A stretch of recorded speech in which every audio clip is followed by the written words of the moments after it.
इससे बिहार के लोगों के लिए भव्य राम मंदिर में विराजने जा रहे रामलला के दर्शन को और सुगम बनाएगी। ये आधुनिक अमृत भारत एक्सप्रेस ट्रेन विशेष रूप से हमारे गरीब परिवार, हमारे श्रमिक साथियों को बहुत मदद करेगी। श्री रामचरित मानस में गोस्वामी तुलसीदास जी ने कहा है, परहित सरिस धर्म नहीं भाई, पर पीड़ा सम नहीं अदमाई। अर्थात दूसरों की सेवा करने से बड़ा और कोई धर्म, कोई और कर्तव्य नहीं है। आधुनिक अमृत भारत ट्रेनें गरीब की सेवा इसी भावना से ही शुरू की गई है। जो लोग अपने काम के कारण अक्सर लंबी दूरी का सफर करते हैं, जिनकी उतनी आमदनी नहीं है, वे भी आधुनिक सुविधाओं और आरामदायक सफर के हकदार हैं। गरीब के जीवन की भी गरिमा है। इसी ध्येय के साथ इन ट्रेनों को डिजाइन किया गया है। आज ही पश्चिम बंगाल और कर्नाटका के साथियों को भी उनके राज्य की पहली अमृत भारत एक्सप्रेस ट्रेन मिली है। मैं इन राज्यों को भी अमृत भारत ट्रेनों की बधाई दूंगा।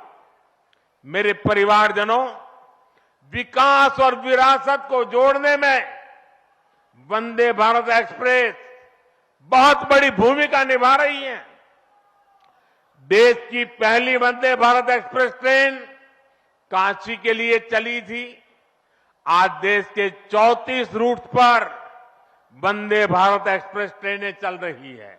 काशी, वैष्णो देवी के लिए कटरा, उज्जैन, पुष्कर, तिरुपति, शिरडी, अमृतसर, मदुरई, आस्था के ऐसे हर बड़े केंद्रों को वंदे भारत जोड़ रही है। इसी कड़ी में आज अयोध्या को भी वंदे भारत ट्रेन का उपहार मिला है। आज अयोध्या धाम जंक्शन, आनंद विहार वंदे भारत शुरू की गई है।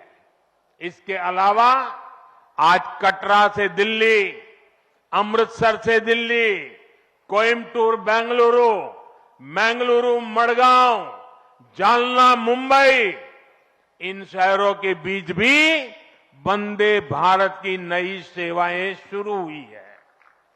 वंदे भारत में गति भी है, वंदे भारत में आधुनिकता भी है और वंदे भारत में आत्मनिर्भर भारत का गर्व भी है। बहुत ही कम समय में वंदे भारत से 1.5 करोड़ से अधिक यात्री सफर कर चुके हैं। विशेष तौर पर युवा पीढ़ी को ये ट्रेन बहुत पसंद आ रही है। साथियों, हमारे देश में प्राचीन काल से ही तीर्थ यात्राओं का अपना महत्व रहा है, अपना गौरवशाली इतिहास रहा है। बद्री विशाल से सेतुबंध रामेश्वरम की यात्रा, गंगोत्री से गंगा सागर की यात्रा, द्वारकाधीश से जगन्नाथपुरी की यात्रा, द्वादश ज्योतिर्लिंग की यात्रा, 4 धामों की यात्रा, कैलाश मानसरोवर यात्रा, कांवड़ यात्रा, शक्ति पीठों की यात्रा, पंढरपुर यात्रा, आज भी भारत के कोने कोने में कोई न कोई यात्रा निकलती रहती है। लोग आस्था के साथ उनसे जुड़ते रहते हैं। तमिलनाडु में भी कई यात्राएं प्रसिद्ध हैं।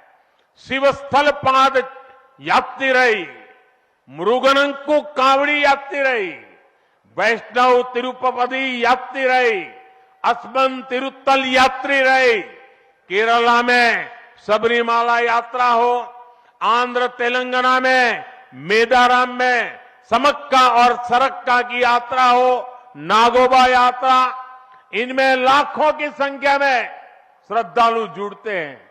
यहां बहुत कम लोगों को पता होगा कि केरला में भगवान राम और उनके भाइयों भरत, लक्ष्मण और शत्रुघ्न के धाम की भी यात्रा होती है।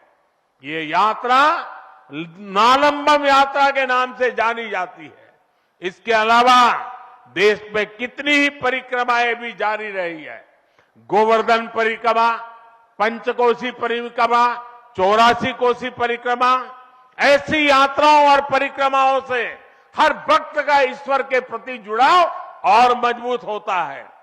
बौद्ध धर्म में भगवान बुद्ध से जुड़े स्थलों गया, लुम्बिनी, कपिलवस्तु, सारनाथ, कुशीनगर की यात्राएं होती हैं।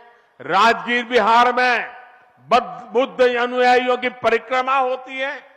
जैन धर्म में पावागढ़, समेत शिखर जी, पालीताना, कैलाश की यात्रा हो। सिखों के लिए पंच तख्त यात्रा और गुरुधाम यात्रा हो।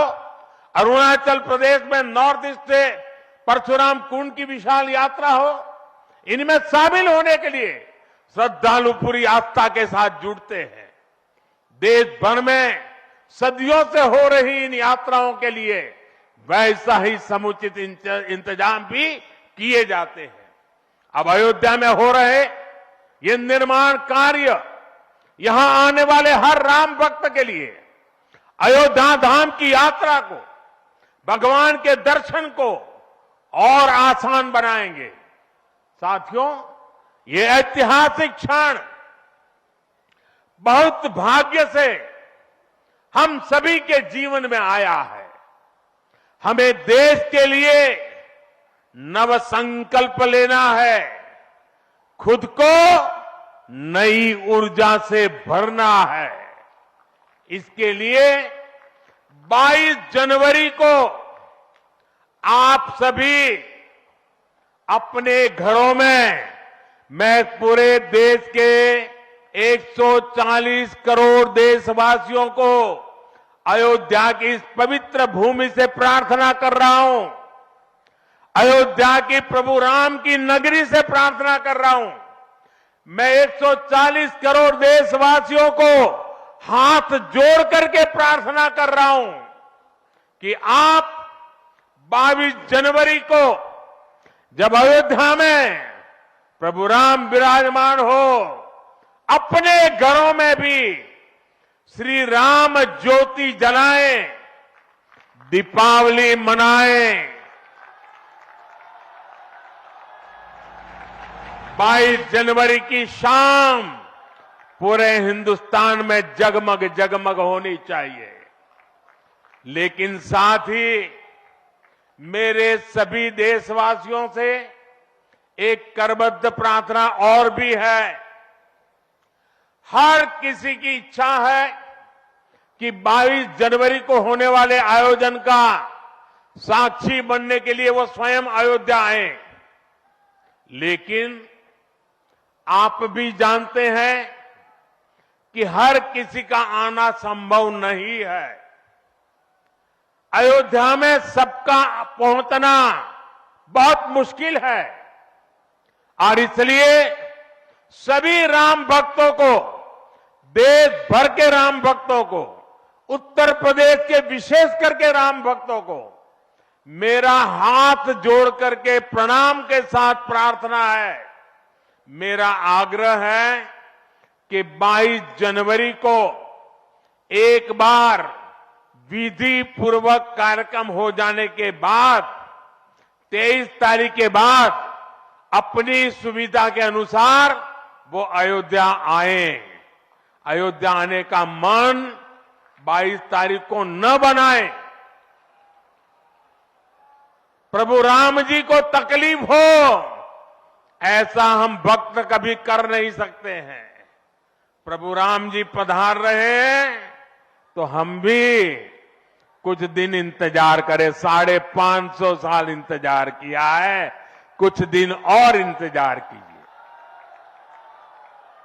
और इसलिए सुरक्षा के लिहाज से, व्यवस्था के लिहाज से मेरी आप सबसे बार बार प्रार्थना है कि कृपा करके, क्योंकि अब प्रभु राम के दर्शन, अयोध्या का नव्य भव्य दिव्य मंदिर आने वाली सदियों तक दर्शन के लिए उपलब्ध है। आप जनवरी में आए, फरवरी में आए, मार्च में आए, 1 साल के बाद आए, 2 साल के बाद आए, मंदिर है ही। और इसलिए 22 जनवरी को यहां पहुंचने के लिए भीड़भाड़ करने से आप बचिए, ताकि यहां जो व्यवस्था है, मंदिर के जो व्यवस्थापक लोग हैं, मंदिर का जो ट्रस्ट है, हमें इतना पवित्र काम उन्होंने किया है, इतनी मेहनत करके किया है, पिछले 3-4 साल से दिन रात काम किया है, उनको हमारी तरफ से कोई तकलीफ नहीं होनी चाहिए। और इसलिए मैं बार बार आग्रह करता हूं कि 22 को यहां पहुंचने का प्रयास हम न करें। कुछ ही लोगों को निमंत्रण गया है, वे लोग आएंगे और 23 के बाद सारे देशवासियों के लिए आना बड़ा सरल हो जाएगा। साथियों, आज मेरा एक आग्रह मेरे अयोध्या के भाई बहनों से, आपको देश और दुनिया के अनगिनत अतिथियों के लिए तैयार होना है। अब देश दुनिया के लोग लगातार हर रोज अयोध्या आते रहेंगे। लाखों की तादाद में लोग आने वाले हैं, अपनी अपनी सुविधा से आएंगे। कोई 1 साल में आएगा, 2 साल में आएगा, 10 साल में आएगा, लेकिन लाखों लोग आएंगे। और ये सिलसिला अब अनंत काल तक चलेगा, अनंत काल तक चलेगा। इसलिए अयोध्या वासियों को, आपको भी एक संकल्प लेना है, और ये संकल्प है अयोध्या नगर को भारत का सबसे स्वच्छ शहर बनाने का। ये स्वच्छ अयोध्या, ये अयोध्या वासियों की जिम्मेदारी है, और इसके लिए हमें मिलकर हर कदम उठाना है। मैं आज देश के सभी तीर्थ क्षेत्रों और मंदिरों से अपना आग्रह दोहराऊंगा। देश भर के लोगों से मेरी प्रार्थना है, भव्य राम मंदिर के निर्माण के निमित्त 1 सप्ताह पहले 14 जनवरी मकर संक्रांति के दिन से पूरे देश के छोटे मोटे सब तीर्थ स्थलों पर स्वच्छता का एक बहुत बड़ा अभियान चलाया जाना चाहिए। हर मंदिर, हिंदुस्तान के हर कोने में हमें उसकी सफाई का अभियान मकर संक्रांति 14 जनवरी से 22 जनवरी तक हमें चलाना चाहिए। प्रभु राम पूरे देश के हैं, और प्रभु राम जी जब आ रहे हैं तो हमारा एक भी मंदिर, हमारा एक भी तीर्थ क्षेत्र उसका और उसके परिसर के इलाके का अस्वच्छ नहीं होना चाहिए, गंदगी नहीं होना चाहिए। साथियों, अब से कुछ देर पहले मुझे अयोध्या नगरी में ही एक और सौभाग्य प्राप्त हुआ है। आज मुझे खुशी है ये बताते हुए कि उज्ज्वला गैस कनेक्शन की 10 करोड़वीं लाभार्थी बहन के घर मुझे जाकर के चाय पीने का मौका मिला। जब 1 मई 2016 को हमने यूपी के बलिया से उज्ज्वला योजना शुरू की थी, तो कोई कल्पना भी नहीं कर सकता था कि ये योजना सफलता की इस ऊंचाई पर पहुंचेगी।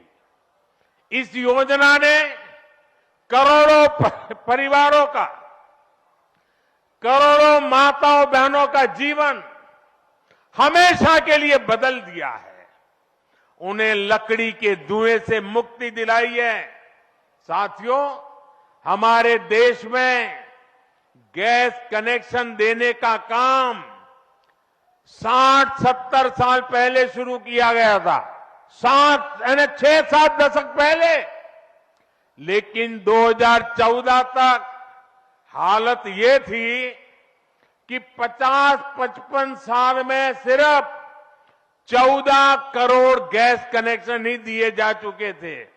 यानी 5 दशक में 14 करोड़, जबकि हमारी सरकार ने 1 दशक में 18 करोड़ नए गैस कनेक्शन दिए हैं।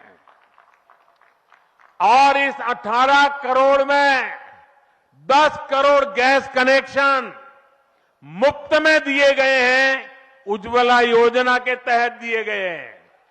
जब गरीब की सेवा की भावना हो, जब नीयत नेक हो, तो इसी तरह से काम होता है, इसी तरह के नतीजे मिलते हैं। आजकल कुछ लोग मुझसे पूछते हैं कि मोदी की गारंटी में इतनी ताकत क्यों है? मोदी की गारंटी में इतनी ताकत इसलिए है क्योंकि मोदी जो कहता है वो करने के लिए जीवन खपा देता है। मोदी की गारंटी पर आज देश को इसलिए भरोसा है क्योंकि मोदी जो गारंटी देता है उसे पूरा करने के लिए दिन रात एक कर देता है। ये अयोध्या नगरी भी तो इसकी साक्षी है। और मैं आज अयोध्या के लोगों को फिर से विश्वास दूंगा कि इस पवित्र धाम के विकास में हम कोई कोर कसर बाकी नहीं छोड़ेंगे। श्री राम हम सभी पर आशीर्वाद रखें, इसी कामना के साथ अपनी वाणी को विराम देता हूं। प्रभु श्री राम के चरणों में प्रणाम करता हूं और आप सबको विकास कार्यों की बधाई देता हूं। मेरे साथ बोलिए, सियावर रामचंद्र की, सियावर रामचंद्र की, सियावर रामचंद्र की। भारत माता की, भारत माता की, भारत माता की। बहुत बहुत धन्यवाद। बहुत बहुत धन्यवाद माननीय, आपके प्रेरणादायी मार्गदर्शन के लिए। आपका होना, आपका आना, आपका सानिध्य, आपका सामीप्य सदैव ऊर्जा देता है। आप हमारी उम्मीद हैं, हमारा आत्मविश्वास है, हमारा साहस है, हमारा बल है और आप ही हमारे संकल्पों की सिद्धि की गारंटी भी